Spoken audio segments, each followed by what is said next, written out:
Bueno, muy buenas tardes. Bienvenidos a la actividad del día de hoy, que corresponde a una guía de práctica clínica. Hoy no traigo una guía de práctica clínica, sino unas políticas clínicas, y ya vamos a mirar el porqué de la importancia de este tipo de documentos. Para empezar, quiero resaltar, vamos a hablar de una patología pues, que es sumamente importante, y que en principio estoy de acuerdo con absolutamente todas las recomendaciones, las 4 que ellos realizan. Y me parece muy interesante porque de lo que vamos a hablar nos va a ayudar a preguntarnos de qué forma estamos interviniendo sobre estos temas en nuestros servicios de urgencias.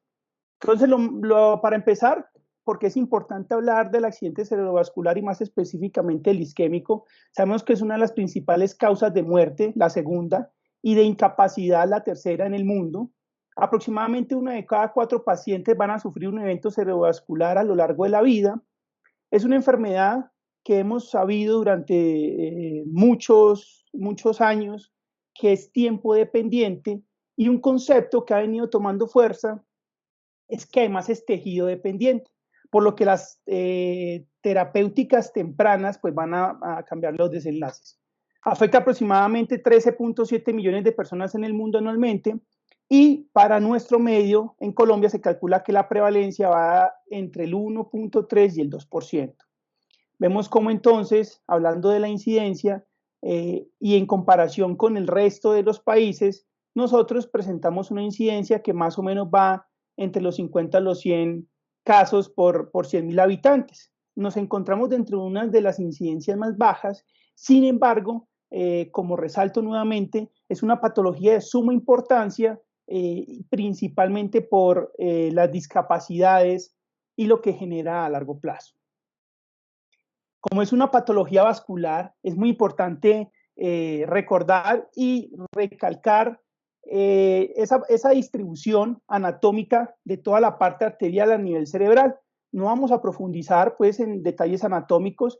Sin embargo, sabemos que hay muchas arterias que emergen del polígono de Willis, que tiene tanta importancia a nivel clínico para nosotros, y que cada una de estas ramas de las cuales van a salir pues, de esta estructura tan importante va a ir a irrigar ciertas zonas del cerebro que se van a traducir clínicamente cuando hay una oclusión o una obstrucción de este vaso en unas manifestaciones clínicas. Sabemos que hay arterias, como por ejemplo la arteria cerebral media, considerada un vaso de gran calibre, que va a irrigar gran parte y grandes porciones del cerebro.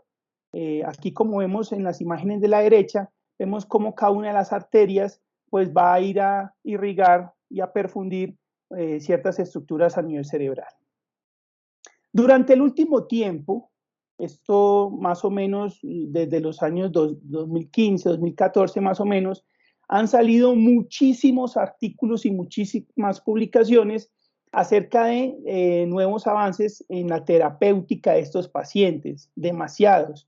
Esto es un ejemplo de los artículos que han salido con base a la trombolisis intravenosa. Vemos ejemplos con respecto a cuando se compara con la parte de la trombectomía, si se suma o no la trombolisis con la trombectomía versus una trombectomía sin trombolisis, y muchos estudios más, por lo que debemos estar actualizados porque muchos de esos estudios y muchos de esos artículos tienen resultados que son no solamente estadísticamente significativos, sino que nos ayudan a poder intervenir de una mejor forma a todos los pacientes que consultan por un accidente cerebrovascular. La última guía publicada con relación al manejo del paciente con ACV isquémico fue una actualización en el 2019 de la guía del 2018. Sabemos que algunas o la mayoría de las guías tienen actualizaciones cada 5 años, por lo que teóricamente este año debería salir la guía, pues la última guía para el manejo de este tipo de pacientes. Entonces, teniendo en cuenta que la última actualización fue en el año 2019 y que obviamente los artículos después o que salen después de este año, pues no van a ser incluidos dentro de lo que esta guía recomienda, a uno le surge una pregunta y es entonces hay que esperar 5 años, dado que las guías de práctica clínica son como los documentos que respaldan la toma de decisiones clínicas en nuestra práctica diaria. Entonces, si realmente tendríamos que esperar 5 años para saber qué hay de nuevo y qué se hace de más en el manejo de pacientes con los ACV isquémicos. Aquí toma importancia entonces documentos como las políticas clínicas. Estos documentos tienen la intención de hacer una revisión de la literatura actualizada y en determinados puntos críticos o claves hacer unas recomendaciones. Digamos que no tienen el mismo recuento exhaustivo para la revisión de la literatura, ni el mismo impacto a nivel mundial. Sin embargo, sí son elementos que son de mucha utilidad y que nos ayudan a poder intervenir mejor en nuestra práctica clínica. Entonces, esta política clínica es acerca de algunos elementos de importancia en el manejo de los pacientes con ACV isquémico. Fue publicado en el año 2023, en agosto, y quiero resaltar que este es un artículo y este es un documento que es publicado en una revista especializada en medicina de urgencias, en esta revista de Anales de Medicina de Urgencia, que es una revista bastante popular, bastante importante, y que está avalada por el Colegio Americano de Médicos Emergenciólogos. Es una revista que durante mucho tiempo ha sido cuartil 1, por lo que me parece que para nuestra práctica diaria y para lo que nosotros vamos a desarrollar y hacer, pues cobra bastante importancia y no hay, digamos, mejor entidad que esta. La guía se va a basar entonces en unos niveles de recomendación. Recomendación A, B y C. La A es donde hay una alta certeza científica con base a los estudios, la mayoría clase 1 y algunos estudios clase 2 que muestran estimaciones consistentes. Como veremos o como se vio al revisar el documento, desafortunadamente no hay nivel de recomendación A en las 4 recomendaciones de las que vamos a hablar. Y pues eso nos puede llevar un poco a la discusión, que me parecería. La recomendación de nivel B, un nivel de certeza científica moderada, la mayoría de estudios clase 2 y algunos clase 3 con estimaciones consistentes. Y la recomendación de nivel C, que es la mayoría que hay en el documento, muchos estudios clase 3 o, en definitiva, consenso de expertos. Obviamente todo esto después de hacer un análisis de la literatura reciente. Entonces, en este documento vamos a resolver unas preguntas que es a partir de las cuales se basa. Lo primero es si se puede utilizar un instrumento de decisión clínica para identificar pacientes que tienen una obstrucción de gran vaso en cualquiera de las modalidades de imágenes que vamos a utilizar. Primer interrogante. El segundo es si la adición de imágenes de perfusión a un angiotaco, una resonancia, va a identificar a los pacientes con mayor probabilidad de beneficiarse de trombectomía. En aquellos que nosotros definimos que son candidatos a trombolisis, si el tenecteplase es seguro y efectivo con respecto al alteplase, y finalmente en pacientes que consultan con un síndrome vertiginoso agudo o con un mareo al servicio de urgencias, y estamos en el contexto de una posible sospecha de ACV, si existen elementos en el examen físico o alguna escala que puede estratificar ese riesgo de ACV isquémico. Yo les propongo entonces que para resolver cada una de las preguntas vamos a tener 3 tiempos. El primero, el por qué es importante responder la pregunta. El segundo, cuál es la evidencia que existe que respalda esa recomendación. Y finalmente, la recomendación. Entonces, lo primero que vamos a definir es, o la primera pregunta que vamos a responder es, en esos pacientes que se sospecha ACV isquémico, si hay un instrumento de decisión clínica que me permite identificar esa obstrucción en gran vaso, ya sea en la tomografía o en la resonancia que vamos a realizar. Entonces, eso nos lleva a otra pregunta, y es por qué es importante definir si hay obstrucción de un gran vaso. Lo primero es que se define como obstrucción de un gran vaso, en la mayoría de la literatura, hay algunos que incluyen, digamos, algunas otras estructuras vasculares, pero generalmente es la oclusión de la arteria carótida interna y la porción proximal, M1, de la arteria cerebral media. Acá yo pongo que algunos incluyen M2 porque en algunos estudios incluyen en la obstrucción de gran vaso segmentos de M2. Pero generalmente cuando hacemos referencia a obstrucción de gran vaso es arteria carótida interna y arteria cerebral media proximal M1. Ahora bien, nosotros sabemos que cuando consulta un paciente al servicio de urgencias está dentro de ese tiempo de 4.5 horas, pues sin profundizar en los criterios que tiene que cumplir, sabemos que es candidato a una trombolisis intravenosa. Y este mismo paciente o aquel que se pasa de las 4.5 horas y hasta las 24 horas, pues van a ser pacientes que son candidatos a trombectomía mecánica. Aquí es donde cobra especial importancia entender por qué tengo que definir si hay obstrucción de un gran vaso. Porque esta trombectomía mecánica va dirigida a esos pacientes que tienen este tipo de obstrucción. Ya con todos los estudios se ha definido que pacientes que presentan obstrucciones en vasos de menor calibre no se van a beneficiar de esta terapia. Acá simplemente coloco un ejemplo que es muy claro con lo que acabo de mencionar. Vemos una obstrucción a nivel de la porción M1 de la arteria cerebral media. Vemos cómo esa perfusión que está a cargo de este vaso, cuando se ocluye, va a generar no solamente una gran zona de necrosis o el core isquémico, como se denomina, sino que además va a generar un gran territorio de zona isquémica. Lo importante entonces acá es que si nosotros retiramos esta oclusión, este tejido que está isquémico, pero que es recuperable, pues lo vamos a poder salvar.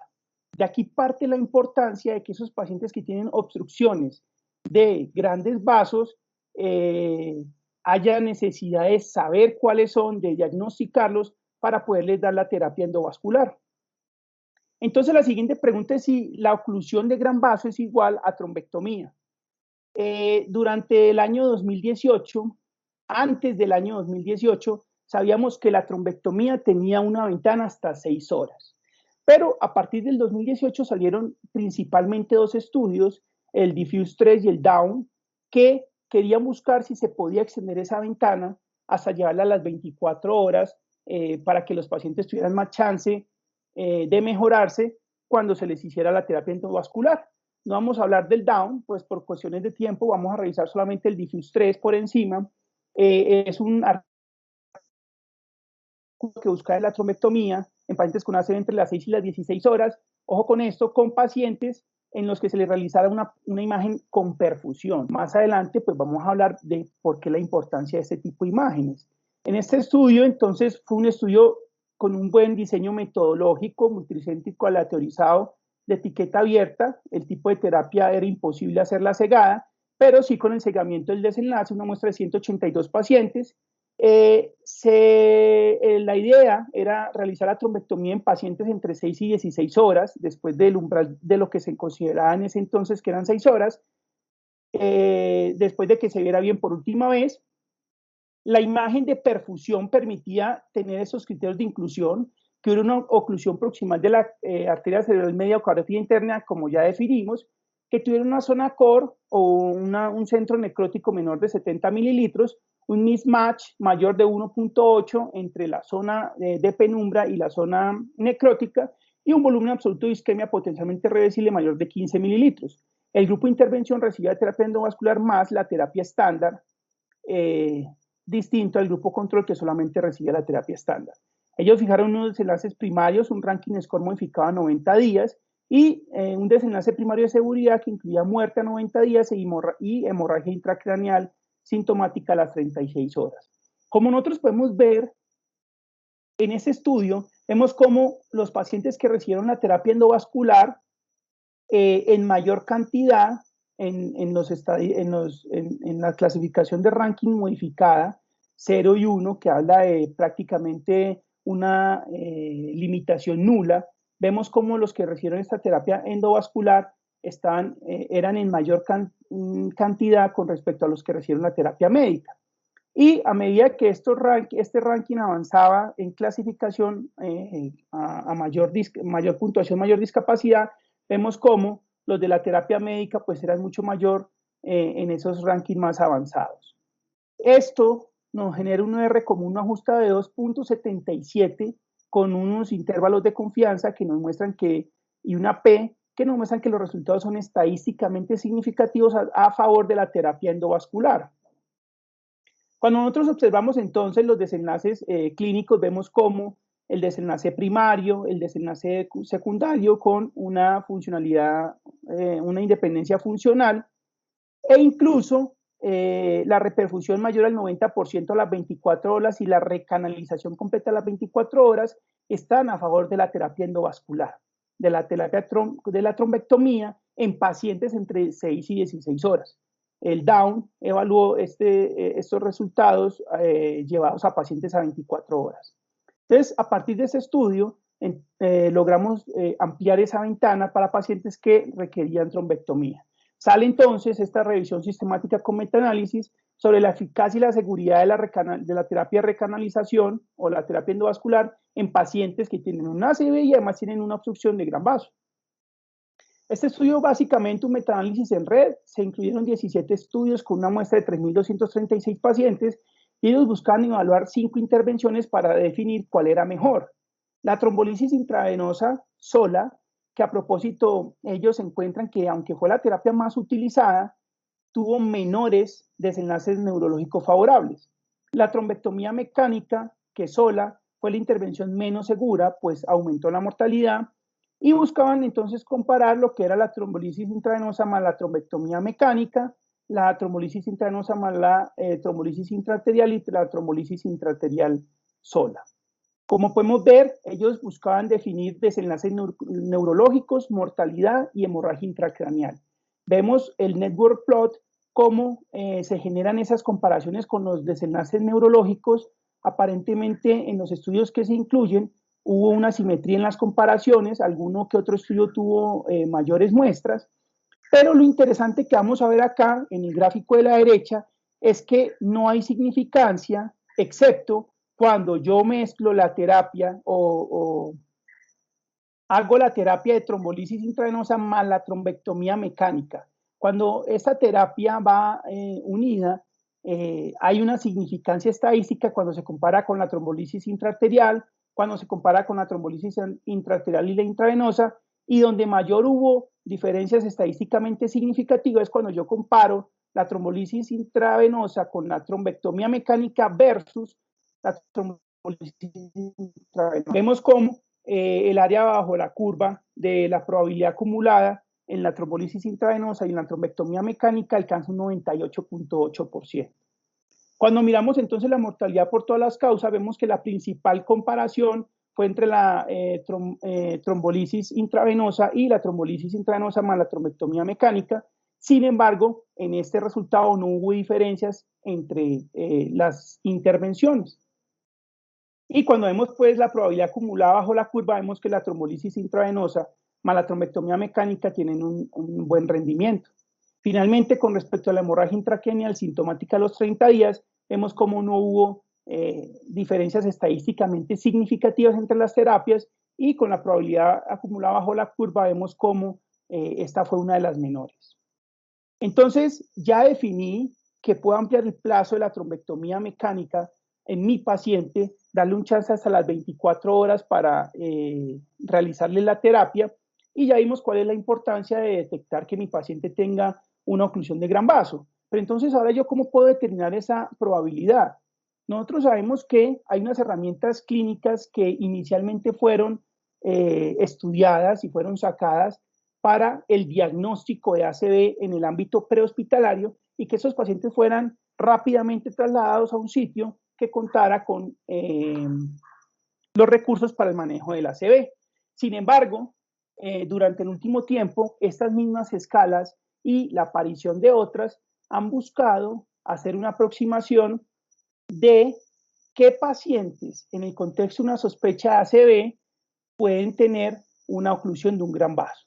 Hay muchas escalas, hay demasiadas, unas validadas en español, otras en inglés, e incluso en la guía de ACV hay varias recomendaciones con respecto a que para el diagnóstico, tanto a nivel prehospitalario como a nivel hospitalario, tanto para el diagnóstico del ACV como para precisar si el paciente puede tener riesgo de oclusión de un gran vaso, deben aplicarse para darle el manejo que el paciente requiere pues adecuadamente. Eso porque es importante, porque entonces tenemos un paciente con síntomas de déficit neurológico que si consulta entre las 4.5 horas, pues será candidato a trombolisis y ese mismo paciente o otros que consulten después de 4.5 horas, pero dentro de esas 24 horas habrá que ver si se benefician de una imagen vascular. Aplicamos las escalas estas escalas nos van a decir si el paciente tiene o no riesgo de tener oclusión de un gran vaso. Esto nos va a ayudar a saber si a estos pacientes se les debe realizar angiotaco o resonancia. Una vez yo hago este examen y encuentro obstrucción de un gran vaso, pues eso va a generar que el paciente haya trombectomía y finalmente que haya mejores desenlaces neurológicos. Entonces, teniendo claro la importancia de esta pregunta, ahora vamos a ver cuáles son esa evidencia que sustenta entonces esos instrumentos para el apoyo clínico. Voy a tomar el ejemplo de la escala VAN. Este es un artículo que me pareció muy interesante, cómo cada una de estas herramientas clínicas, el VAN, el RACE, el LAMS, y en general todas, mediante unas preguntas, digamos, algunas más complejas, otras más sencillas, pero cada una de estas evalúa ciertas zonas de la corteza cerebral que pueden estar comprometidas. Vemos como, por ejemplo, vamos a tomar este ejemplo, pero como menciono, esto aplica para todas. En el VAN, las preguntas que se realizan al paciente, pues miran absolutamente todas las zonas de la corteza que pueden estar comprometidas. Aquí quiero aprovechar para mencionar que ninguna de estas escalas, como ustedes pueden ver, evalúa cerebelo o fosa posterior, que más adelante nuevamente recalcaremos sobre eso tan importante que es. Generalmente hay algunas herramientas que se pueden utilizar, pero casi todo está orientado hacia circulación anterior. Y sí es muy importante resaltar. Entonces, cuando yo tengo unas herramientas que me evalúan ciertas zonas de la corteza que se pueden ver comprometidas, por ejemplo, en el protocolo VAN, ellos grafican cómo sin este protocolo el paciente puede tardar hasta 120 minutos hasta que lo vea un radiólogo neurointervencionista, pero aplicando este simple protocolo desde la entrada, si tengo un VAN positivo, se debe llamar al neuroradiólogo y este paciente tiene que ir de una vez a una imagen con perfusión o un angiotac y el neuroradiólogo lo va a intervenir, se puede reducir a la... Y esto, pues teóricamente, aplica con todas las escalas. Hay instituciones que dentro de su protocolo de manejo del paciente con ACV tienen que de entrada el paciente se estudia con angiotac. Eso ya varía, depende de la institución, eso varía, depende del protocolo establecido, pero eso nos muestra que estas herramientas nos ayudan a reducir tiempos. Vemos cómo existen muchísimas herramientas para aproximar un paciente a que tenga oclusión de un gran vaso y que dependiendo de los puntos de corte, pues eso me va a tener unas sensibilidades y unas especificidades distintas. Las más comunes y las que el documento recomienda, entonces no vamos tampoco a profundizar en esto, pero la escala RACE, en general todos evalúan una parte motora, una parte sensorial. El RACE, por ejemplo, mira la parálisis facial, la actividad motora o la función motora tanto de extremidades superiores como inferiores, la cabeza y la mirada, afasia y la agnosia. Cada uno de estos estudios, cuando fue publicado, entonces tiene un punto de corte, por ejemplo el RACE, cuando es mayor o igual a 5, tiene una sensibilidad del 85% y una especificidad del 68%. Como podemos observar, no es un rendimiento diagnóstico perfecto, sin embargo sí son herramientas que nos ayudan a orientar el enfoque de ese paciente. Vemos el LAMS, que es la escala que recomienda este documento. Vemos que también evalúa lo que es la parte facial, la parte de las extremidades y, por ejemplo, aquí la fuerza de agarre. En este caso, el LAMS con un punto de corte mayor o igual a 4 tiene una sensibilidad del 81% y una especificidad mucho mejor que el RACE del 89%, con un LR negativo de 0.21. Y el VAN, que fue el del que tomé el ejemplo y es una de las últimas escalas que apareció, evalúa pues también varios ítems y curiosamente es que cuando el VAN es positivo, aquí hay que mencionar que estos ítems tienen que ir acompañado cualquiera de ellos obligatoriamente de una debilidad del paciente. Si el paciente no tiene debilidad, el VAN es negativo.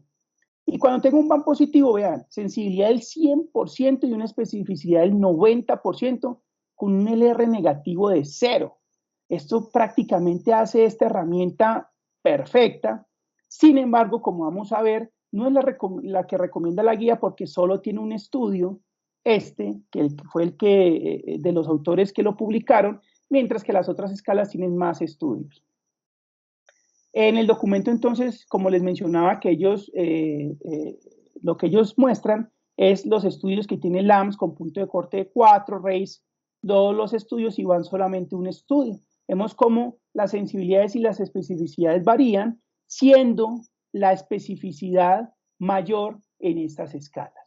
¿Qué significa? Que si la especificidad es mayor, lo que me permite hacer es orientar hacia el diagnóstico y no hacia el descarte. Vemos como los LR negativos no son tan malos, con unos LR positivos que sí son bastante mediocres. Hay que tener en cuenta que cualquiera de estas herramientas de uso clínico tiene valores predictivos negativos bastante altos. Por eso es que si tengo una especificidad del 93% y un valor predictivo negativo del 100%, tomando pues la prevalencia de nosotros del 2% con la probabilidad de un 80% de obstrucción de gran vaso, prácticamente estas herramientas nos pueden ayudar a descartar que el paciente tenga una obstrucción de gran vaso. Ya habiendo revisado entonces la evidencia, pasamos a saber cuál es la recomendación. Lo que nos recomienda este documento es que en aquellos que se sospecha CB, se puede utilizar el LAMS o el RACE. Incluso uno puede utilizar cualquiera con el que esté familiarizado, con el que se sienta cómodo, pero la idea es utilizar una de esas herramientas para poder identificar los pacientes que tienen una obstrucción de gran vaso y que se van a beneficiar de un angioTAC o de una imagen con perfusión. El nivel de recomendación es C. La siguiente pregunta entonces es en pacientes adultos con sospecha de ACV isquémico, si la adición de imágenes de perfusión a un angiotaco resonancia identifica con mayor probabilidad de beneficiarse a los pacientes de una trombectomía. Porque es importante acá para recordar es que cuando se da la oclusión de un gran vaso, este vaso genera, o esa oclusión genera una hipoperfusión de una zona, ya lo vimos, genera un centro necrótico y una zona de penumbra o una zona isquémica. Esta zona isquémica, dependiendo de lo grande que sea, o si aún no se ha aparecido ese centro necrótico, esto es lo que nos define si dentro del tiempo establecido nosotros llevamos a trombectomía a este paciente y se vaya a beneficiar y ese tejido cerebral se pueda recuperar. Ahora bien, partiendo de este aspecto fisiopatológico, ¿cómo evalúo si mi paciente tiene zonas isquémicas recuperables después de 4.5 horas, que es cuando no se beneficia la trombolisis? Existen muchas imágenes con perfusión, no es la idea de la charla, pues, extendernos en profundidad con respecto a cómo se dan estas imágenes de perfusión. Sin embargo, hay unas técnicas que son con marcadores difusibles, como es la tomografía con realce con xenón y el SPECT que utiliza tecnesio 99. En nuestro medio, pues, probablemente estas son las que menos vamos a encontrar más las que son con marcadores no difusibles. Entonces hablamos de la perfusión por TAC y la perfusión y difusión por resonancia magnética del famoso mismatch perfusión-difusión. El objetivo de estas imágenes con perfusión es determinar, como ya se mencionó, cuáles son las zonas infartadas y cuáles son aquellas isquémicas recuperables. Este es un ejemplo, paciente que consulta por déficit neurológico, al servicio de urgencia, rápidamente se le hace la tomografía de cráneo simple, que es la imagen que nosotros vamos a realizar de entrada, pues generalmente. Acá podemos ver que en esta tomografía hay una hiperdensidad de arteria cerebral media derecha, que es un signo temprano del ACV, y cuando nosotros vamos revisando la tomografía encontramos un borramiento de la corteza insular. Con esa tomografía de cráneo simple, nosotros podemos definir que tiene un aspecto de 9 puntos, digamos que es como esa aproximación que podemos hacer con la tomografía de simple, de si mi paciente ya tiene una zona de infarto instaurada, generalmente aspect por encima de 6, a partir de 7, hablamos que es un paciente que si consulta en un tiempo de trombolisis, se puede llegar a trombolisis. Una vez nosotros entonces encontramos estos hallazgos, procedemos, o en el caso clínico del paciente se llevó a angioTAC. Esta angioTAC encontró dos lesiones, una oclusión de la arteria cerebral media derecha y una oclusión de la arteria carótida interna, lo que se conoce como una obstrucción en tándem. Este paciente entonces, en este caso, pues fue llevado a una imagen de perfusión y se encontró que no habían zonas con necrosis, o el core isquémico no estaba, aquí lo podemos ver, que haya un flujo sanguíneo cerebral menor al 30%, no había ninguna zona, y sí tenía una gran zona de penumbra o isquémica con una Tmax mayor a 6 segundos, que nos habla de hipoperfusión de 105 ml. Ese paciente pues finalmente fue llevado a trombectomía y se logró recuperar esta zona del cerebro. En otro ejemplo, tenemos un masculino de 70 años con debilidad en pierna izquierda, pues hablando de la perfusión por TAC, ahora vamos a hablar de la perfusión por resonancia, mostrarles un ejemplo. Ese paciente pues fue llevado a resonancia, se llevó o se evidenció en la secuencia de difusión que no presentaba ninguna alteración. ¿Qué pasa? Cuando le agregamos esa perfusión a esta imagen con resonancia, se encontró en este mapa de tiempo de tránsito medio que en esta zona, que era territorio de la arteria cerebral anterior, presentaba una hipoperfusión. Desafortunadamente, pues el paciente no pudo ser llevado a ninguna terapia, ni trombolítica ni endovascular, y cuando se le hace la resonancia de control en la misma secuencia de difusión, se encuentra que ya tenía un área de infarto establecida. Entonces, teniendo en cuenta que es importante definir si requieren o no la terapia de perfusión, ¿cuál es la evidencia? En este punto hay que decir, la evidencia es pobre. Esta recomendación se soporta del Down Trial y el Extend IA Trial, que son estudios que querían definir era la trombectomía. Aplicaron imágenes de perfusión, pero no era el objetivo evaluar la imagen de perfusión. Por lo tanto, ponernos a revisar esos artículos sin tener el fundamento ideal, pues es innecesario. Realmente no se han realizado estudios de terapia endovascular con imágenes de perfusión versus terapia endovascular sin imágenes de perfusión como para dar una recomendación científica fiable.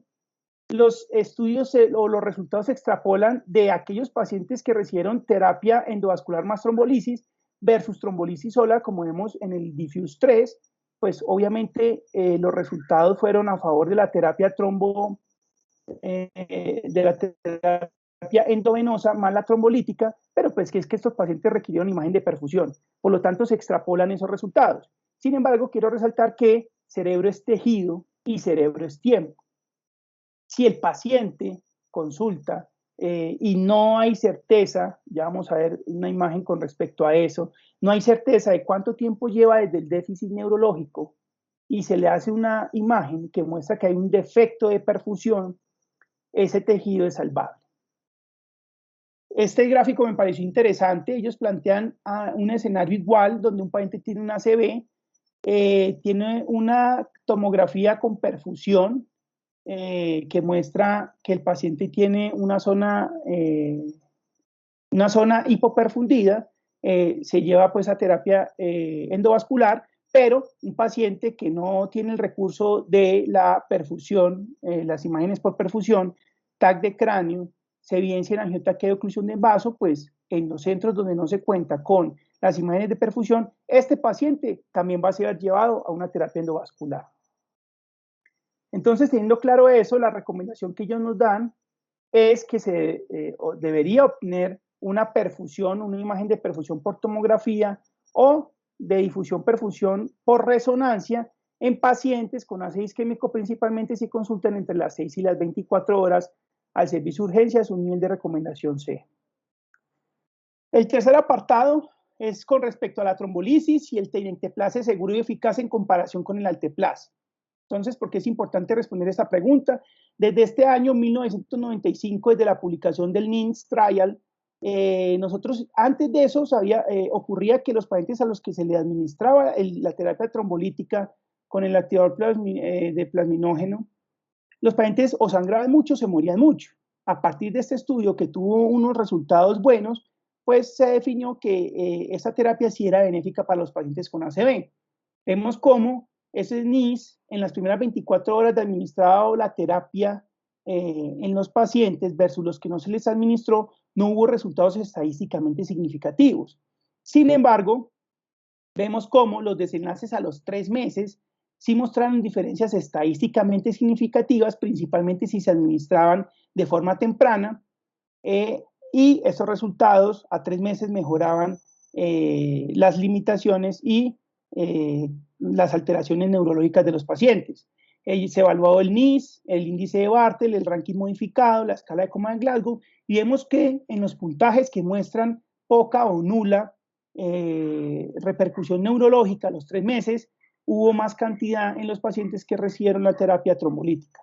Por lo tanto, desde ese entonces, paciente que consultaba dentro de las 4.5 horas, bueno, 3 horas, con una extensión a 4.5 horas, que cumplía unos criterios para ser llevado a trombolisis, pues iba a recibir la terapia trombolítica. Desde ese entonces, el Alteplase era el medicamento que se utilizaba, la dosis que tradicionalmente conocemos, 0.9 miligramos por kilo, máximo 90 miligramos, 10% en bolo y el restante 90% en 60 minutos. Pues solamente para recordar, esos pacientes tenían que no cumplir con una de esas contraindicaciones, llamar la atención que antes la edad era una contraindicación relativa, sin embargo en la actualización de la guía del 2019 no hay contraindicación y se menciona que estos pacientes mayores de 80 años pueden recibir la terapia trombolítica. Con respecto a esto, la guía solamente habla de Alteplase, no menciona ninguna alternativa o menciona el Tenecteplase. Y esta recomendación muy interesante y nueva, y es que algunos pacientes con tiempo de evolución desconocido, sin certeza de estar dentro de esta ventana, se pueden beneficiar de la terapia trombolítica. Solamente es que se cuente con una resonancia y que se den ciertos hallazgos en la resonancia para que esos pacientes puedan ser trombolizados. Este año salió el Timeless, que habla de que los pacientes que se les realizó trombolisis entre las 6 y las 24 horas, perdón, 4.5 a 24 horas, no se beneficiaron de desenlaces neurológicos. Habrá que ver qué otros estudios aparecen. Si nosotros nos vamos a evidenciar entonces el Alteplase, Actilice versus el Tenecteplase y miramos las diferencias que hay, el Alteplase requiere cálculo de dosis, necesita bolo, necesita infusión por 1 hora, el Tenecteplase solo necesita un bolo según el peso. El Alteplase generalmente requiere la preparación de 2 ampollas, digamos por el peso. El Tenecteplase solo requiere una ampolla y la caja del Alteplase, los 2 viales que trae la caja, pues cuesta casi 3 millones de pesos, mientras que el Tenecteplase incluso es más barato. Esto nos llevaría a pensar si el Tenecteplase siendo igual al Alteplase, pues con todo esto no sería mejor, si no sería mejor que utilizar el Alteplase. Entonces, ¿cuál es la evidencia al respecto de esto? Muchos estudios, solamente mencionar este metaanálisis de no inferioridad del Tenecteplase con respecto al Alteplase, publicado en 2019. Vemos cómo incluye varios estudios interesantes como el NORTEST 1, el STENDIA Trial y varios estudios.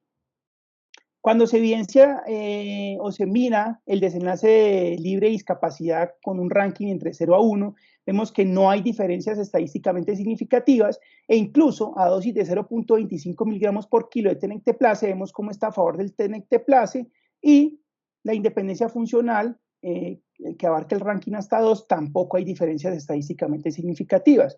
Por lo tanto, no es inferior en cuanto a resultados.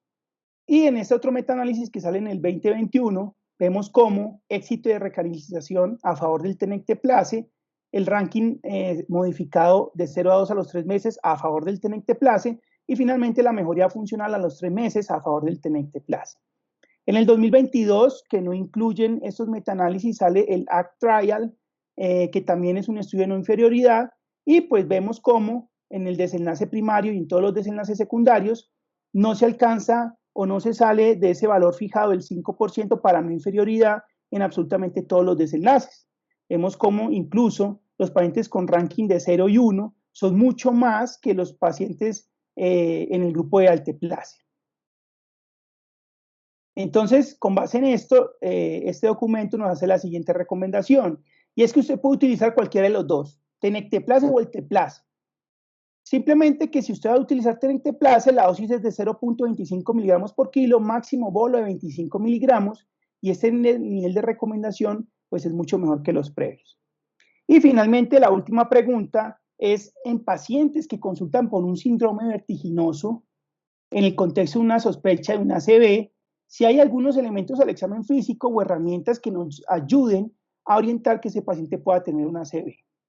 Entonces, la importancia de responder esta pregunta, y quiero empezar por cuando estaba revisando las escalas que se utilizan para el diagnóstico ACV, En la publicación del 99 de la escala de Cincinnati me llamó la atención esta tablita, y es que ellos mencionaban que había pacientes que no eran captados por estas escalas, y dentro de estos aparecían varios pacientes que como manifestación clínica tenían vértigo, y ese vértigo era principalmente en pacientes mayores. Importante en este escenario. Hay que mencionar que el mareo y el vértigo ocupan el 4% de las consultas, de las causas de consulta del servicio de urgencias, y pues es un porcentaje bajo, pero no despreciable. 3.3% de los casos terminan en ACV. Lo que no sabemos es que si este 3% realmente es porque haya poca prevalencia de ACVs que se manifiestan con vértigo, o si es una entidad subdiagnosticada. El vértigo aumenta la probabilidad de neuroimagen, tiempo de estancia e ingreso a los servicios de urgencia.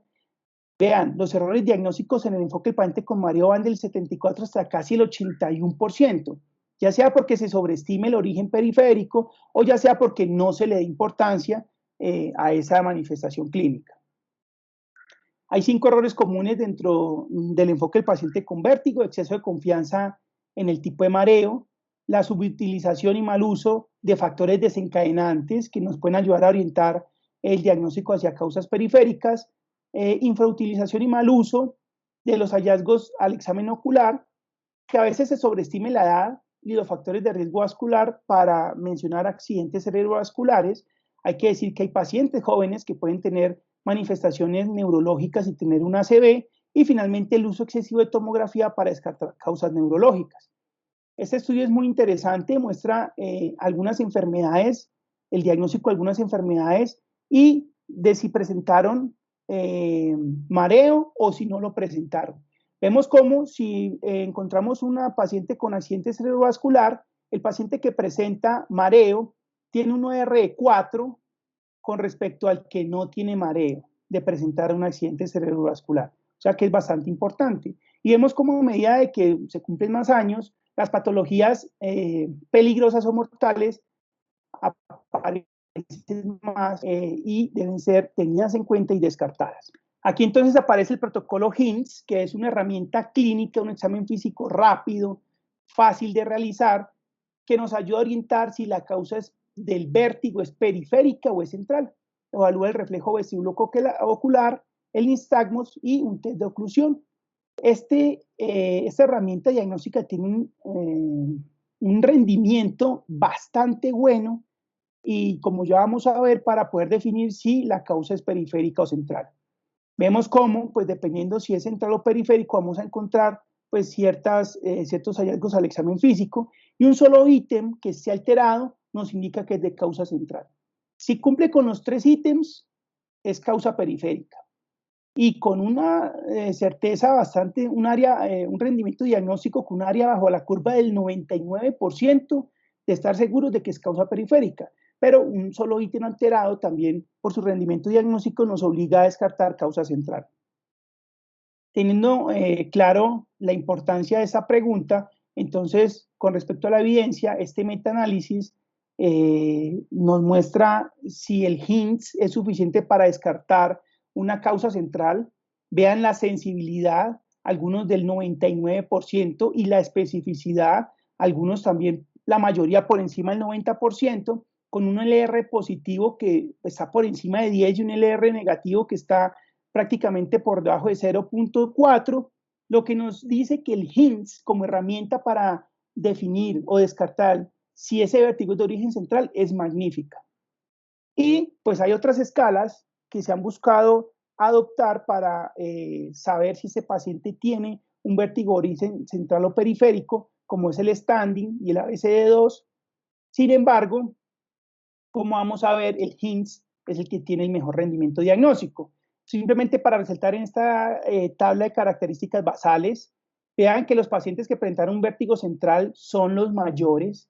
Es muy raro que un paciente que nos consulta el servicio de urgencias, un abuelito de 70, 75, 80 años, que por primera vez en su vida le un vértigo sea periférico. A ese paciente hay que ponerle cuidado. Igual tenemos otras herramientas al examen físico, como el Dix-Hallpike y el test de Apply, para definir si el paciente tiene un vértigo periférico. los pacientes con vértigo periférico pues, fueron mucho menores que los de vértigo central. Y vemos como la población que presentó un vértigo central tenía hasta en el 30% antecedentes cerebrovasculares. Finalmente, me llama la atención que si yo tengo un paciente a quien le sospecho una ACV de fosa posterior y que el vértigo sea su manifestación clínica, ¿cómo es posible que solamente en el 9% de los casos se haya mandado una resonancia magnética? Sabemos que la tomografía de cráneo simple para evaluar fosa posterior no tiene un buen rendimiento y prácticamente no se va a ver. En estos casos, la resonancia es la que hace el diagnóstico. Falsos negativos, vemos como el ABCD2 que se intenta aplicar en estos casos, pues tiene hasta en el 61% de los casos falsos positivos si hablamos de ACV isquémico. Y cuando hablamos de los falsos positivos en accidentes isquémicos transitorios, pues el rendimiento del HINS, el standing y el ABCD2 pues es bastante bajo. Finalmente vemos cómo cuando se compara con el standing y el ABCD2, el HINS tiene una buena sensibilidad que me permite complementarlo con el valor predictivo negativo, excelente, y un LR negativo bastante bueno, lo que me permite descartar causa de origen central. Vemos como el ABCD2, que es una herramienta que están intentando aproximar a estos pacientes sin una baja especificidad, su complemento, que es el valor predictivo positivo, es muy bajo y el LR positivo también bastante bajo. Vemos que ese rendimiento diagnóstico es malo, digamos, comparado con el HINS. Sin embargo, no descuidemos que esto es una herramienta clínica que nos puede ayudar. El ABCD2 se utiliza para accidente isquémico transitorio. Recordemos que evalúa factores de riesgo y si yo en un paciente no estoy seguro de mi examen físico con el HINS, presento un vértigo y le aplico estos factores de riesgo para paciente con ACV y me da un ABCD2 altísimo, pues probablemente pudiera utilizar esta herramienta para poder justificar el estudio intrahospitalario del paciente mayor con vértigo. Finalmente, la recomendación en este apartado es que, además del examen físico, pues se deben utilizar hallazgos como el ABCD2, el examen motolocular y el HINS para estratificar a los pacientes con un posible ACV isquémico, con un nivel de recomendación 0. Finalmente, como conclusiones, es un tema de gran interés con tópicos que impactan en el servicio de urgencias. Algunas recomendaciones tienen sustento con estudios, hay otras que aunque no lo tienen, nos ayudan a mejorar la práctica, como es el caso de las imágenes de perfusión en los pacientes en tiempo desconocido. Y pues otra de las razones por las cuales este documento se trae es que es un artículo publicado en una revista de urgencias con un enfoque hacia lo que nosotros hacemos en el servicio de urgencias. Quedo atento a preguntas, dudas, inquietudes, comentarios. Muchas gracias.